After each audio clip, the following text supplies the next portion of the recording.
ભીલડી વિસ્તારમાં પકોડી ખાવાથી ફૂડ પોઈઝનિંગના પગલે આરોગ્ય વિભાગ એક્શન મોડમાં. ભીલડીમાં ચેકિંગ દરમિયાન અખાદ્ય વસ્તુઓ મળતા 43 વેપારીઓ દંડાયા. ₹12,350નો દંડ ફટકારાયો. ભીલડીમાં આરોગ્ય વિભાગના ચેકિંગના પગલે ફરસાણ, નાસ્તા અને કરિયાણાની દુકાનોના વેપારીઓમાં મચી નાસભાગ. ડીસા તાલુકાના ભીલડી વિસ્તારમાં 4 દિવસ પહેલાં પાણીપુરી ખાવાથી 15 જેટલા લોકોને ફૂડ પોઈઝનિંગની અસર થઈ હતી. જે અહેવાલો અખબારો તેમજ ન્યૂઝ ચેનલોમાં પ્રસારિત થતાં આ વિસ્તારનું આરોગ્ય વિભાગ હરકતમાં આવ્યું હતું અને તાત્કાલિક પગલાં સ્વરૂપે ભીલડીની બજારમાં ચેકિંગ હાથ ધર્યું હતું, જેના કારણે વેપારીઓમાં ભારે ફફડાટ ફેલાયો હતો.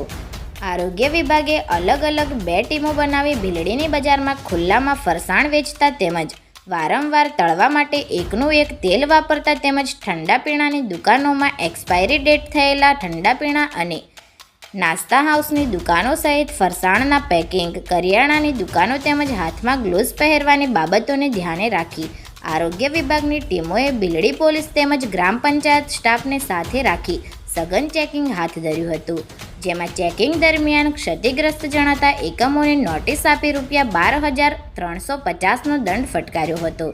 આ પ્રસંગે લોરવાડા મેડિકલ ઓફિસર નિસર્ગ જોશી તેમજ ભીલડી પોલીસના સહયોગથી પ્રજાના આરોગ્યની સુખાકારી માટે ચેકિંગ પ્રક્રિયા હાથ ધરી કડક કાર્યવાહી કરવામાં આવી હતી, જેમાં 43 જેટલા નાના મોટા દુકાનદારો ઝડપાયા હતા.